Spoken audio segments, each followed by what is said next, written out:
ओम नमः शिवाय। शिव महापुराण रुद्र संहिता पार्वती खंड अध्याय 36। સપ્ત ઋષિઓનું શિવજીની પાસે આગમન। બ્રહ્મા બોલ્યા કે હે નારદ, હિમાલયને કથા સંભળાવીને વશિષ્ઠ ચૂપ થઈ ગયા ત્યારે હિમાલયે અત્યંત રાજી થઈને કહ્યું, હે ઋષિઓ, હવે મારા હૃદયનો સંશય દૂર થયો છે। મારા ધન સંપત્તિ, સ્ત્રી, પુત્ર, કન્યા અને મારું શરીર પણ ભગવાન શંકરને અર્પણ છે। આટલું કહીને ફરી બોલ્યા, હું પોતાની પુત્રી પાર્વતીને વસ્ત્રાભૂષણથી અલંકૃત કરીને ભગવાન શંકરને આપવા માટે તૈયાર છું।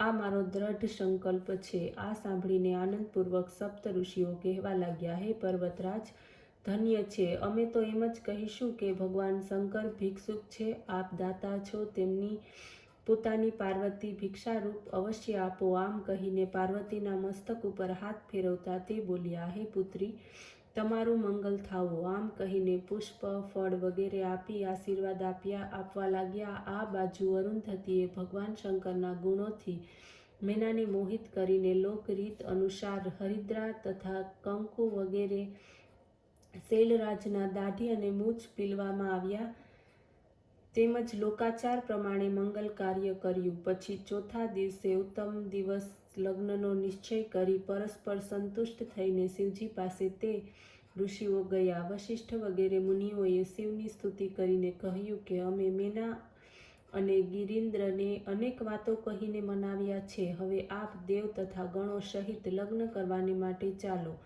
આપ જલ્દીથી હિમાલયને ત્યાં ચાલો। શિવે કહ્યું, મેં તો લગ્ન જોયા નથી તેમજ સાંભળ્યા નથી। જે પ્રમાણે તમે વિધિ કહી છે તે પ્રમાણે કરો। ઋષિઓએ શિવના વચનો સાંભળ્યા। તેઓ કહેવા લાગ્યા, પોતાના જ સમાજ સહિત વિષ્ણુને તેડાવો, પ્રેમપૂર્વક પુત્ર સહિત બ્રહ્માને બોલાવો તથા દેવતાઓ સહિત ઇન્દ્રને બોલાવો। ઋષિઓ, યજ્ઞ, ગંધર્વો, કિન્નરો, સિદ્ધો, વિદ્યાધરો તથા અપ્સરાઓને બોલાવો। હે પ્રભુ, તે સિવાય બીજા યોગ્ય લાગે તે મહાનુભાવોને બોલાવો। તે આપનું કાર્ય સિદ્ધ લેશે, તેમાં કોઈ રીતનો સંદેહ નથી। 7 ઋષિઓ આ પ્રમાણેના વચનો કહીને પ્રસન્ન મને શિવને આજ્ઞા આપી શિવના મહિમાનું વર્ણન કરતા પોતપોતાના સ્થાને ગયા।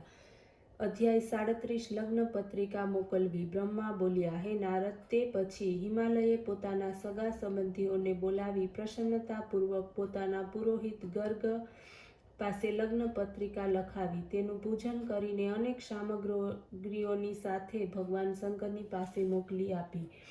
લગ્નનું પડીકું લાવનાર બ્રાહ્મણનો શંકરે યથોચિત આદર સત્કાર કર્યો। ત્યાર પછી પર્વતરાજે દૂર દૂર રહેનારા પોતાના સંબંધીઓને નિમંત્રણ પત્રિકા મોકલી।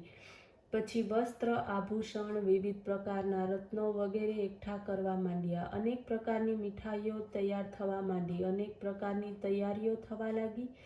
સૌભાગ્યવતી ગિરી નારીઓ મંગલ ગીતો ગાવા લાગી, પાર્વતીનો શૃંગાર કરવા લાગી। અનેક પ્રકારના સાજ શૃંગાર વેશથી સુશોભિત બની સ્ત્રી સમાજ એકઠો થવા લાગ્યો। લોકાચાર રીતિઓ થવા લાગી। હે નારદ, હિમાલય દ્વારા નિમંત્રણ પામેલા પર્વતો સપરિવાર ત્યાં પહોંચ્યા।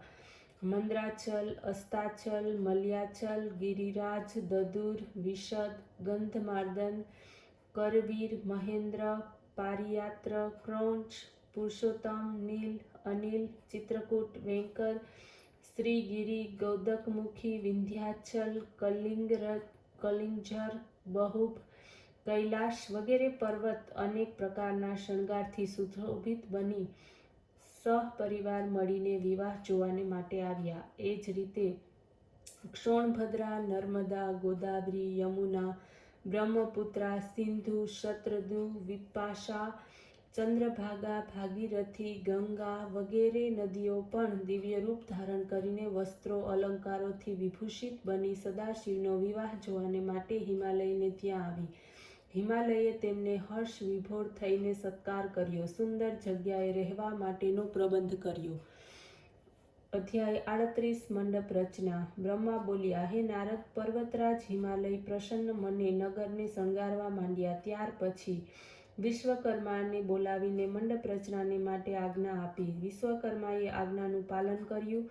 તેમણે 10,000 યોજન લાંબા પહોળા મંડપની રચના કરી। તે 40,000 કોષમાં ફેલાયેલો હતો. પોતાની સર્વ નિપુણતા તેમાં તેણે પ્રગટ કરી. અનેક પ્રકારની સ્થાવર જંગમ વસ્તુનું નિર્માણ કર્યું. વિવિધ પ્રકારના પુષ્પો, સ્ત્રી પુરુષો વગેરેની મૂર્તિઓ કંડારવામાં આવી. જળમાં થલ, થલમાં જળ દેખાતું હતું. જોનારનું મન મોહિત પામતું હતું. ત્યાં દ્વારપાળની મૂર્તિઓ પણ હતી. તેમના હાથમાં ધનુષ્ય હતું. મુખ્ય દ્વાર ઉપર લક્ષ્મીજીની મૂર્તિ હતી. હાથી, ઘોડા, સારથી દ્વારા ચાલતા રથ જાણે સાક્ષાત ન ચાલતા હોય તેવા લાગતા હતા. બધાના મુખ્ય દ્વાર ઉપર નંદીશ્વરની વિશાળ મૂર્તિ બનાવવામાં આવી હતી. તેના પર રત્નયુક્ત પુષ્પ મૂકવામાં આવ્યું હતું. આ પ્રમાણે વિશ્વકર્માએ વિદ્યાધર, ગાંધર્વ, લોકપાલ, દેવતા, ભૃગુ, ઋષિ, મહર્ષિ વગેરેની મનોહર પ્રકારની રચના કરી હતી. પોતાના પાર્ષદોની સાથે ગરુડ ઉપર આરૂઢ થયેલા ભગવાન વિષ્ણુની અદ્ભુત મૂર્તિ કંડારવામાં આવેલી હતી. ઐરાવત ઉપર આરૂઢ ઇન્દ્રની મૂર્તિ પણ બનાવવામાં આવી હતી. મંડપની રચના અદ્ભુત હતી. વિશ્વકર્માએ દેવતાઓને માટે યોગ્ય સ્થાનની પણ ગોઠવણી કરી હતી. ઓમ નમઃ શિવાય.